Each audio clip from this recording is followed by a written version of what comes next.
Rute capítulo 1. Nos dias em que julgavam os juízes, houve fome na terra, e um homem de Belém de Judá saiu a habitar na terra de Moabe com sua mulher e seus 2 filhos. Esse homem se chamava Elimeleque, e sua mulher Noemi. Os filhos se chamavam Malom e Quilion, efrateus de Belém de Judá. Vieram à terra de Moabe e ficaram ali. Morreu Elimeleque, marido de Noemi, e ficou ela com seus 2 filhos, os quais casaram com mulheres moabitas, e o nome de uma era o nome de uma órfã, e o nome da outra Rute. E ficaram ali quase 12 anos. Morreram também ambos, Malom e Quilion, ficando assim a mulher desamparada de seus 2 filhos e de seu marido. Então se dispôs ela com as suas noras, e voltou da terra de Moabe, porquanto nesta ouviu que o Senhor se lembrara do seu povo, dando-lhe pão. Saiu, pois, ela com suas 2 noras do lugar onde estivera. E indo elas caminhando de volta para a terra de Judá, disse-lhes Noemi: Ide, voltai cada uma à casa de sua mãe, e o Senhor use convosco de benevolência, como vós usastes com os que morreram e comigo. O Senhor vos dê que sejais felizes, cada uma em casa de seu marido. E beijou-as. Elas, porém, choraram em alta voz, e lhes disseram: Não, iremos contigo ao teu povo. Porém Noemi disse: Voltai, filhas minhas, porque irias comigo? Tenho eu ainda no ventre filhos, para que vos sejam por maridos?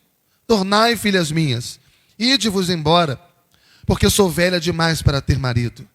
Ainda quando eu dissesse, se tenho esperança, ou ainda que esta noite tivesse marido e houvesse filhos, esperá-los-ias até que viessem a ser grandes, abter-vos-ias e tornardes marido?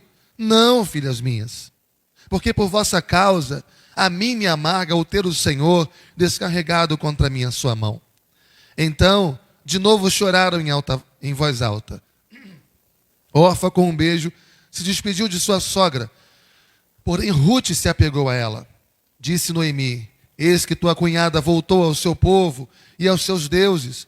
Também tu volta após a tua cunhada.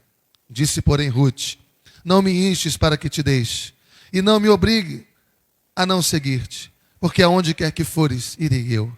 Onde quer que pousares, ali pousarei eu. O teu povo é o meu povo, e o teu Deus é o meu Deus. Onde quer que morreres, morrerei eu, e ali serei sepultada. Faça-me o Senhor o que bem lhe aprouver, se outra coisa que não seja a morte me separar de ti.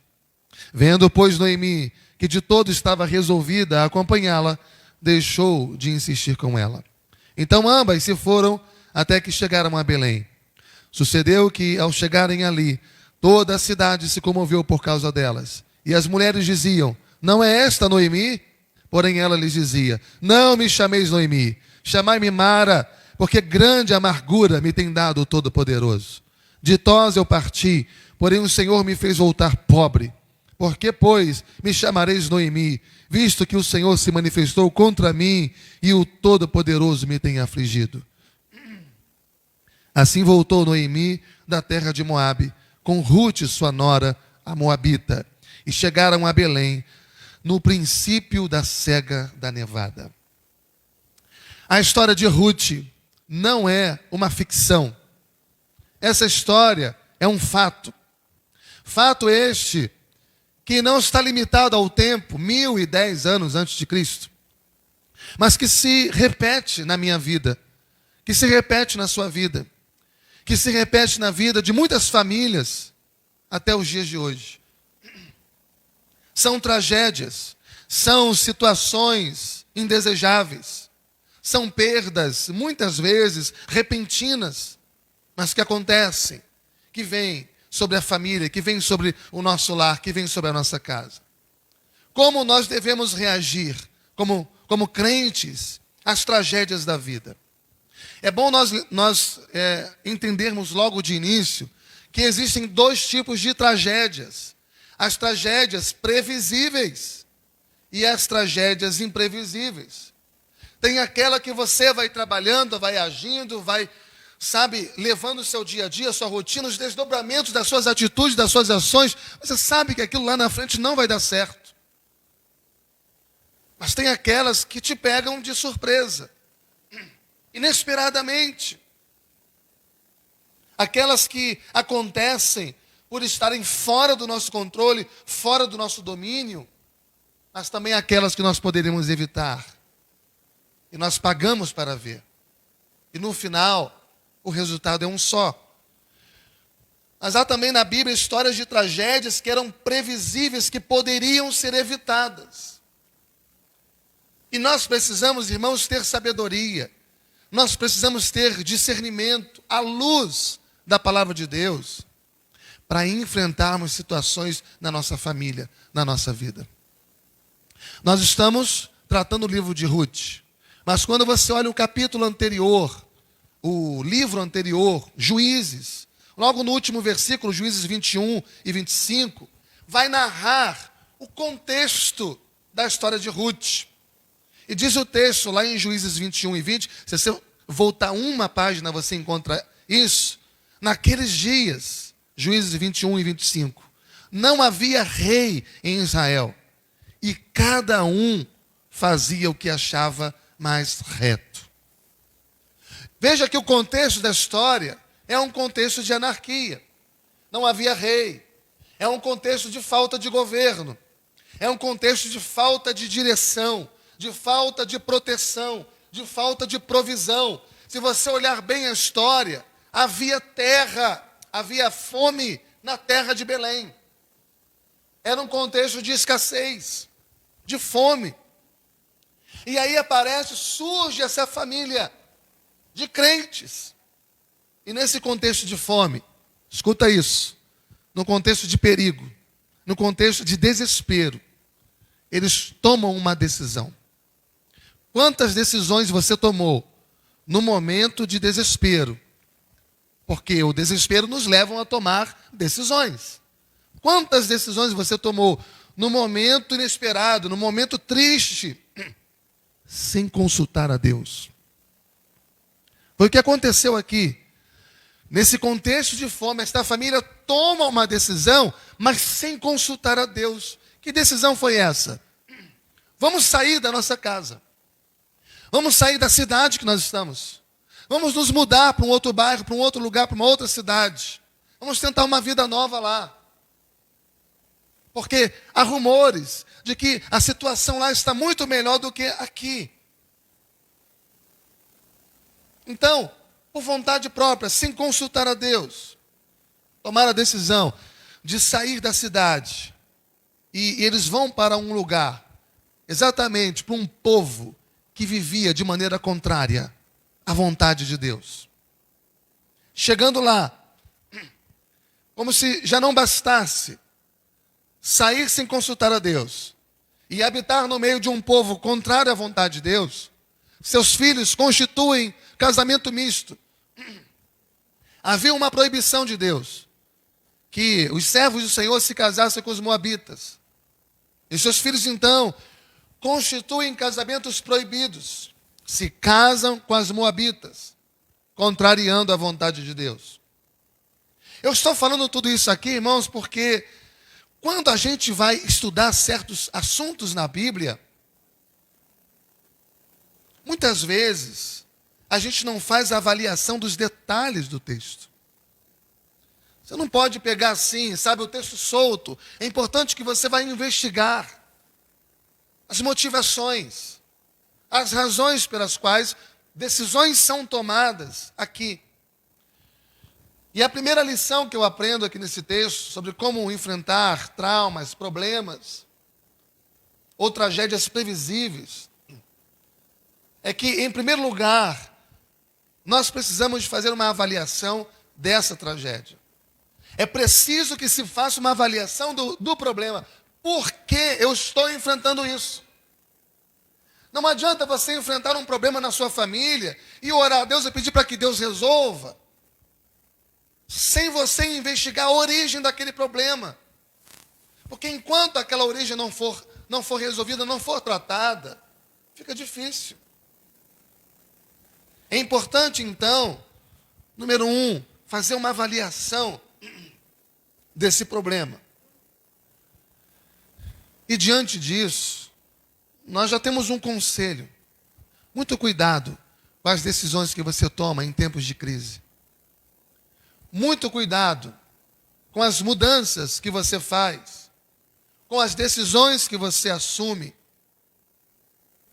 com a postura que você adquire de cabeça quente, com as palavras que você usa, quando o sangue está quente. Cuidado com as decisões que são tomadas movidas por ansiedades, por precipitações.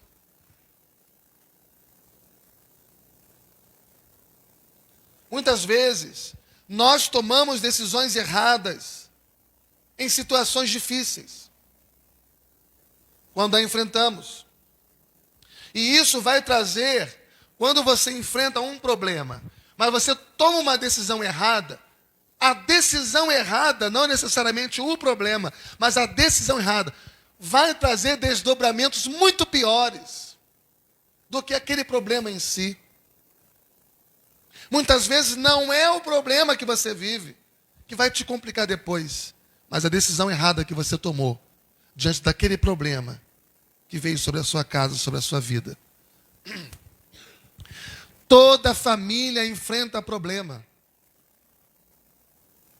Não existe família A ou B. Não existe aquela que enfrenta a outra, não. O problema é uma marca na vida do homem. Todo mundo vai enfrentar problemas, situações difíceis. Todos nós. E nós precisamos aprender isso. Casamento tem problema. Casamento tem dificuldade na vida de todo mundo. Não adianta sair de um e querer entrar em outro, achando que está se livrando de um problema agora para uma nova vida, porque você vai sair de um problema e vai entrar em outro. Tentar fugir de um problema é abrir portas para outros problemas. Talvez até encontrar problemas muito maiores.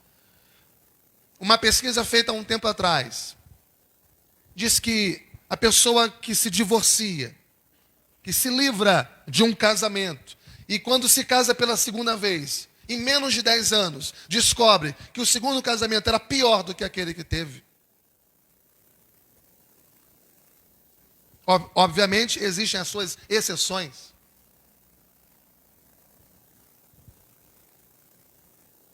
A gente precisa entender que os problemas, eles precisam ser vistos como coisas naturais da vida. Não adianta você gastar suas energias a vida inteira tentando só fugir de problema. Os problemas não foram feitos para nós fugirmos dele. Problemas foram feitos para serem enfrentados, tratados, combatidos. Nós, na nossa vida, na nossa família, no nosso casamento, nós precisamos aprender a suportar os problemas. Suportar as dificuldades. Suportar as lutas. Eu falo isso porque essa família de Ruth, capítulo 1, quis fugir do problema. Sempre se tem uma ideia brilhante quando a dificuldade surge. E fugir do problema é tão fácil. Fugir daquela dificuldade é tão fácil. Está difícil, está complicado, eu vou embora. Ir embora é sempre o caminho mais curto, sempre o caminho mais fácil. Só que o que você não sabe é que quando você vai embora, os problemas te acompanham. Porque eles são uma marca na nossa vida. Os problemas, entenda isso, são como sombras na nossa caminhada. Aonde você for, eles estão. Como aquelas marcas na pele de um leopardo. Não adianta você tentar esfregar, não vai sair. Não se resolve problemas fugindo dos problemas. Como eles disseram aqui, vamos para Moabe. Ou seja, aqui está ruim, mas lá está muito melhor. A grama do vizinho é sempre mais verde do que a nossa. A situação lá está aparentemente melhor do que aqui, mas está contrária à vontade de Deus.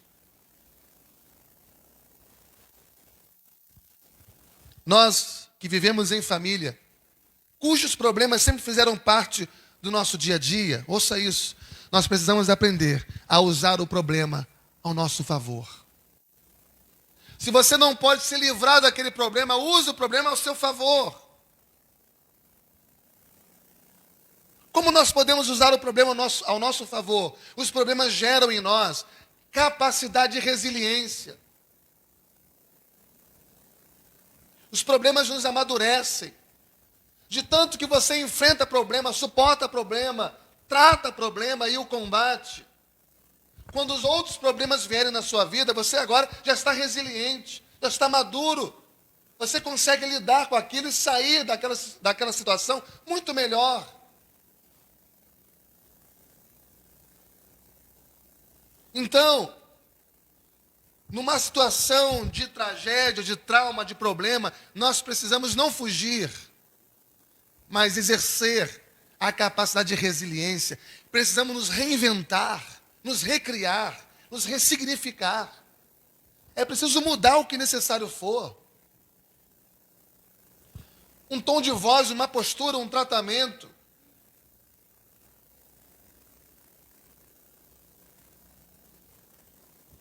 Encontrar soluções que forem necessárias. Nos reinventarmos. Para que a gente trate aquilo. E para que a gente faça com que aqueles ventos contrários soprem ao favor do nosso lar. E Jesus disse que Ele estará conosco todos os dias. Ele vai nos ajudar.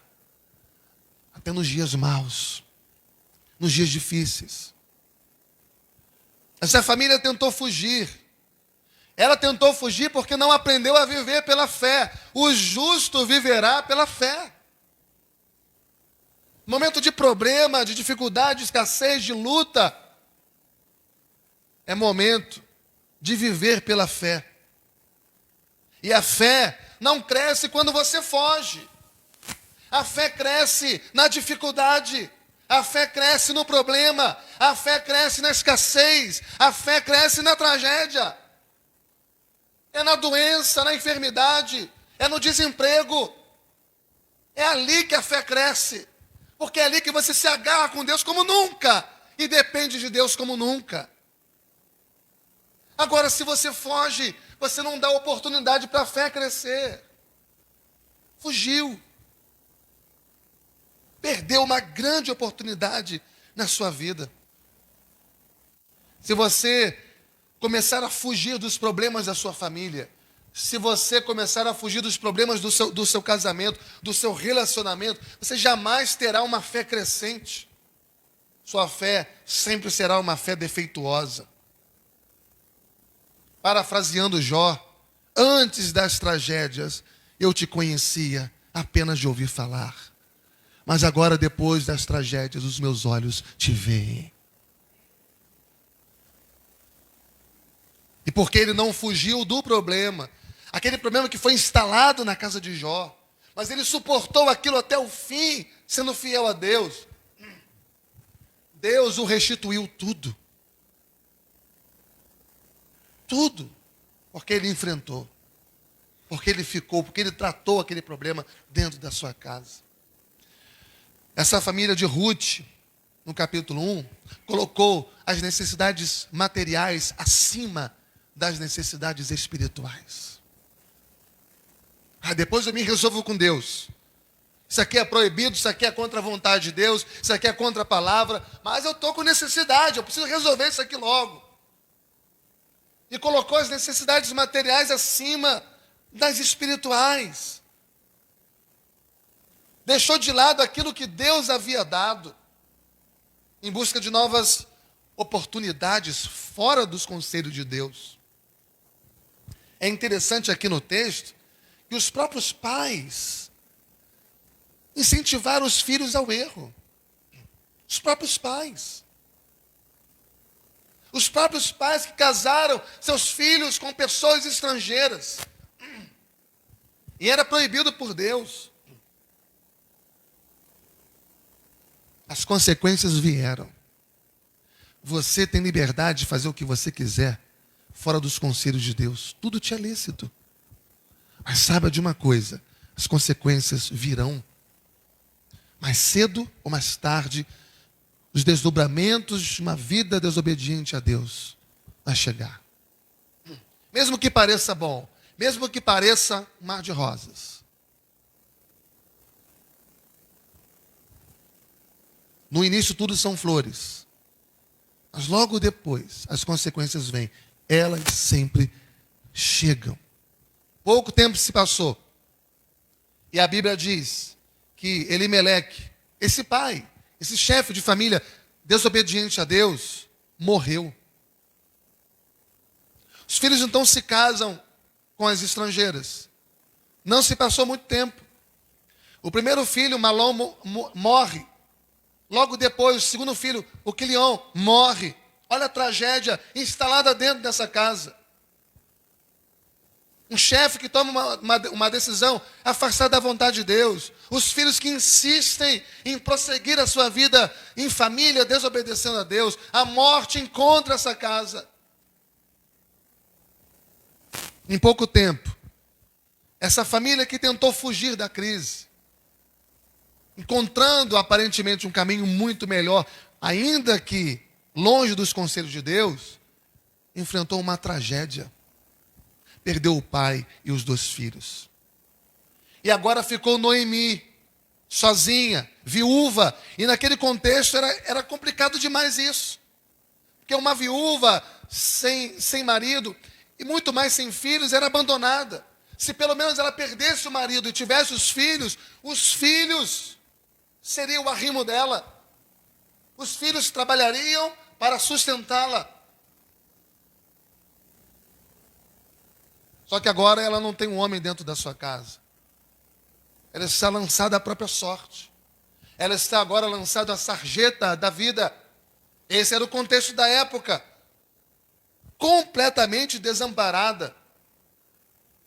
Irmãos, existem muitos problemas que nós enfrentamos na vida porque nós tomamos decisões erradas. E tragédias acontecem. Tudo começa muito bonitinho. Tudo começa perfeito. Mas a vida manda recado, a vida manda resposta depois. Traumas acontecem porque nós não buscamos a direção de Deus quando deveríamos buscar a direção de Deus. Eu não estou falando aqui de tragédias imprevisíveis. Eu não estou falando aqui de coisas inesperadas que acontecem. Eu estou falando de tragédias previsíveis. Não adianta mudar o ano e achar que tudo vai mudar. Entrar no ano novo e entender que agora tudo vai ser novo. Porque mudou o ano, agora tudo muda na minha vida. Nós é que precisamos mudar. Precisamos mudar nossa postura, precisamos mudar nossas atitudes, precisamos mudar as nossas decisões, precisamos mudar os nossos planos, precisamos mudar os nossos conceitos, a nossa mentalidade precisa mudar. Não adianta querer coisas novas com atitudes antigas. Não se põe remendo novo em pano velho. Não se deita vinho novo em odres velhos. Para um novo tempo, seja ele no seu casamento, na sua família, na sua profissão, no seu trabalho, no seu ministério, na sua vida pessoal, para que coisas novas aconteçam no novo tempo, é preciso atitudes novas, postura nova, mentalidade nova, decisões novas. Nós temos uma enorme capacidade de enxergar o erro na vida de outras pessoas, mas nós precisamos usar a mesma capacidade que nós temos para enxergar os nossos próprios erros.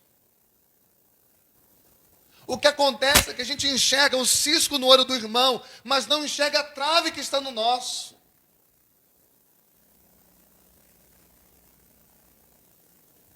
E muitas vezes nós é que somos os maiores culpados dos problemas que acontecem dentro da nossa casa. E às vezes fica se achando que é o marido, que é a esposa, que é o filho, que é o pai. E muitas vezes é a gente. Nem parecia que era. Mas tantas vezes é isso que é. E o que a gente precisa? A gente precisa reagir. A gente precisa de fazer alguma coisa. Urgente, hoje, agora. Nós precisamos mudar. Porque muitas situações é uma tragédia anunciada.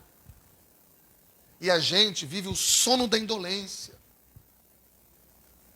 A nossa mente no além, sem dar conta, sem se importar com aquilo que a gente está vendo que aos poucos está desmoronando dentro do nosso lar. Deus não vai fazer aquilo que nós temos que fazer. Existem coisas que você vai passar a sua vida inteira orando para Deus fazer. E nada vai acontecer. Porque existem coisas que necessitam de uma mudança de comportamento nosso. E não de uma intervenção de Deus. Deus não vai fazer aquilo que nós temos que fazer. Então, avaliando a tragédia familiar de Ruth 1. Essa tragédia aconteceu, número 1, porque foram tomadas decisões erradas. Segundo lugar, não permita que tragédias, traumas, não permita que problemas produzam raiz de amargura no seu coração. Não permita que os problemas na sua família produzam raiz de amargura no seu coração. Eu quero ler o primeiro capítulo de Ruth, versículo 13. Mas eu vou ler na versão NVT. É uma versão nova versão transformadora. NVT. Acompanhe, Ruth 1 e 13. Não, filhas minhas, voltem, pois sou velha demais para me casar outra vez. E mesmo que fosse possível eu me casar nesta noite e ter filhos, o que aconteceria então? Vocês esperariam que eles crescessem, deixando assim de se casarem com outro homem? Claro que não, minhas filhas. Essa situação é muito mais amarga para mim do que para vocês, pois o próprio Senhor está contra mim. Veja que a leitura que ela faz é que tudo o que aconteceu com ela é porque Deus descarregou a mão sobre a vida dela. Todo o problema da vida dela foi porque Deus descarregou aquilo sobre ela, sobre a sua casa, sobre a sua família. Deus descarregou toda a ira dele sobre ela. Veja no versículo 20, quando ela chega de volta para Belém, ela diz, ainda na versão NVT, não me chamem Noemi, respondeu ela. Me chamem de Mara, pois o Todo-Poderoso tornou a minha vida muito amargurada. Presta atenção, porque esse aqui é o único texto da Bíblia. O único texto da Bíblia que diz que a amargura foi algo dado por Deus. Então, ela coloca a culpa de tudo aquilo que estava acontecendo na vida dela em Deus. E aquilo vai azedar o seu coração. É isso que você precisa impedir que aconteça. Hebreus capítulo 12 diz que a amargura começa com uma semente. Uma coisinha pequena que é lançada hoje, depois da manhã. E aquilo vai produzindo, vai produzindo. E essa semente gera um problema. Essa semente você não cuida, é amargura. Mas vai gerando uma doença. Vai gerando um luto. E porque você está amargurado, aquilo gera uma traição, uma tragédia, uma circunstância. Tudo porque aquele problema não foi tratado. Foi permitido que aquela semente germinasse. Se nós não arrancarmos essa semente, ela vai brotar no nosso coração. Ela vai criar raiz de amargura. E essa raiz contamina. Essa raiz envenena. Essa raiz contagia. Pessoas amargas culpam os outros pelos seus problemas. Pessoas com raiz de amargura no coração. Coloca a culpa nas pessoas, porque a sua vida está assim, a sua vida está assada. Eu estou desse jeito há tanto tempo, por causa disso, daquilo, por causa dos outros. Amargura. Não foi tratado. A culpa é de todo mundo, menos dele, menos dela. E no final, se não abrir o olho, vai culpar Deus. Porque a sua vida está daquele jeito, porque aquilo está acontecendo com ela, acontecendo com ele.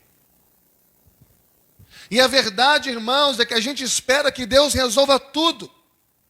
A gente quer que Deus resolva tudo. A gente só não quer consertar os nossos erros.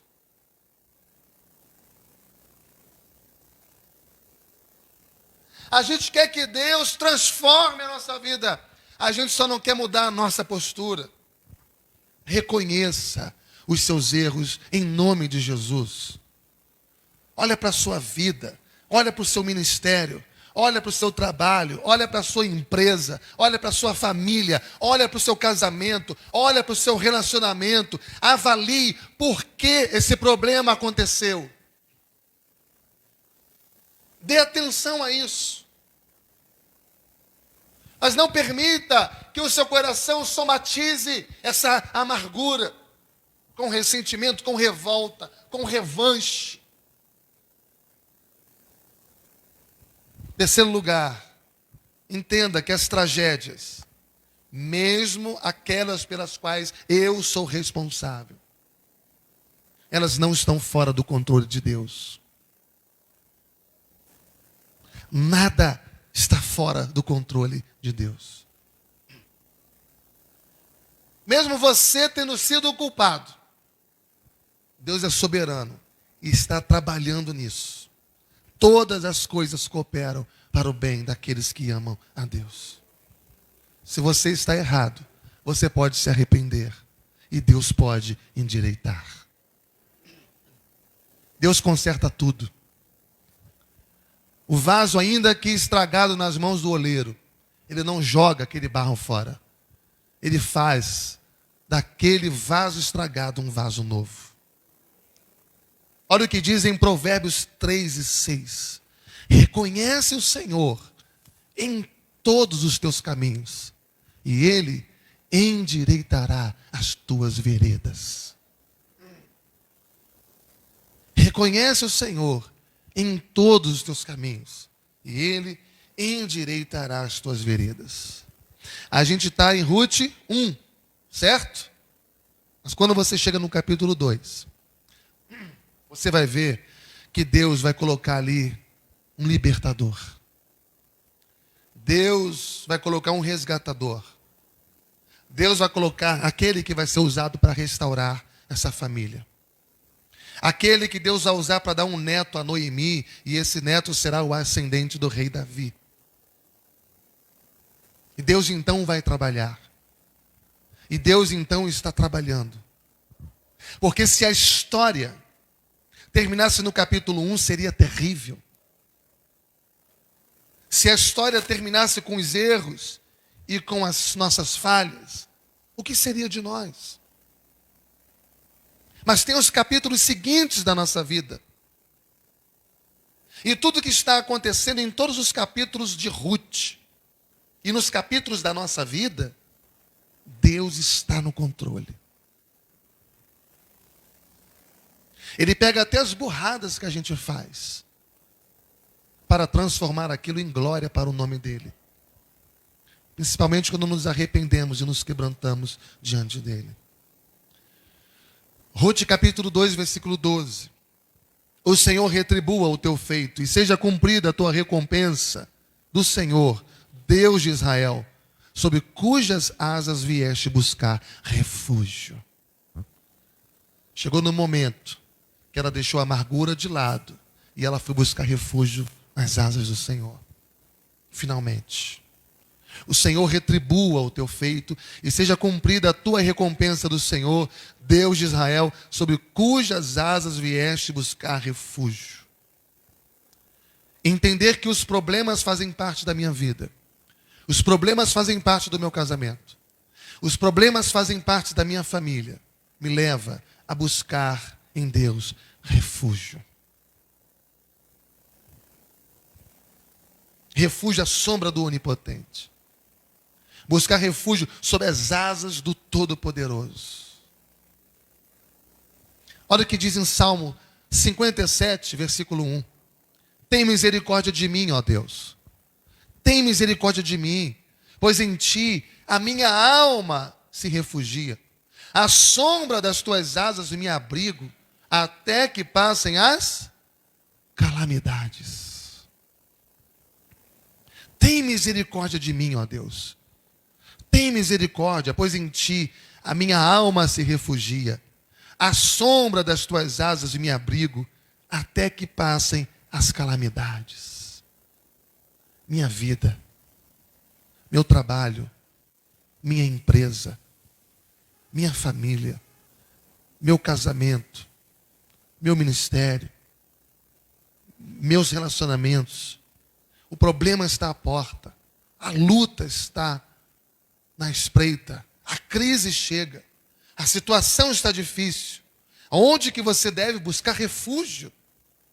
É no Senhor, até que passem as calamidades.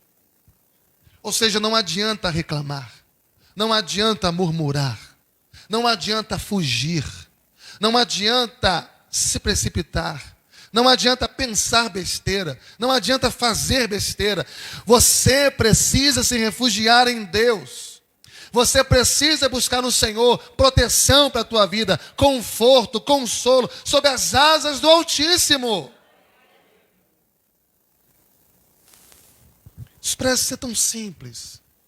E normalmente nós desprezamos as coisas simples. Nós gostamos de coisas extraordinárias. Mas não há outra saída. Eu não sei se você tem passado por tragédias, por dificuldades, por lutas, por situações de perdas. Se você, avaliando a sua vida, você percebe que tem enfrentado consequências de decisões erradas que você tomou. Mas ouça a palavra de Deus nesse dia para você. E a palavra de Deus nesse dia é que Deus está aqui para te ajudar a consertar o que está errado. Não é o fim. Deus está aqui para te ajudar a consertar o que está errado. Ele é o nosso Pai. Ele é o Deus Todo-Poderoso. Ele é o Deus de promessa. Ele é o Deus da segunda chance. Ele é o Deus da segunda oportunidade. Ele é tardio para se irar. E Ele é longânimo na sua misericórdia e na sua graça. Ele é o Deus da nossa vida. Ele é o Deus da nossa família. Ele é o Deus de Ruth. E olha o que você vai descobrir no último capítulo. O capítulo 4. A partir do verso 13. Vou chamar os músicos para estarem aqui comigo, por gentileza, as vozes, e pedir para que escolham um cântico para a gente entoar. Capítulo 4, a partir do verso 13. Último capítulo. Nas mãos de quem está o último capítulo da sua vida? Das circunstâncias, da medicina, das pessoas, do homem? Está nas mãos de Deus. Não só o último capítulo, mas todos eles. Mas aqui é o último capítulo dessa história, o desdobramento dela. Assim tomou Boaz a Ruth, e ela passou a ser sua mulher. Coabitou com ela, e o Senhor lhe concedeu que concebesse, e teve um filho. Então as mulheres disseram a Noemi, sua sogra: seja o Senhor bendito, que não deixou hoje de te dar um neto, que será o teu resgatador. E seja afamado em Israel o nome deste. Ele será restaurador da tua vida e consolador da tua velhice. Pois tua nora, que te ama, o deu à luz, e ela te é melhor do que 7 filhos. Noemi tomou o menino, pôs no seu colo, no seu regaço, e entrou a cuidar dele. As vizinhas lhe deram o nome, dizendo: a Noemi nasceu um filho, e lhe chamaram Obed. Esse é o pai de Jessé, pai de Davi. Que coisa extraordinária. A tragédia do capítulo 1 não é o fim da história desta família. A tragédia não é o último capítulo, porque o último capítulo da sua família, do seu casamento, da sua vida, é Deus quem escreve. É Deus quem escreve. Aqui está muito claro que Ruth foi preservada. Orfa, sua cunhada, foi embora. Os 2 filhos se perderam. Mas Ruth foi preservada. Capítulo 4, versículo 15. Diz que ela vale mais do que 7 filhos.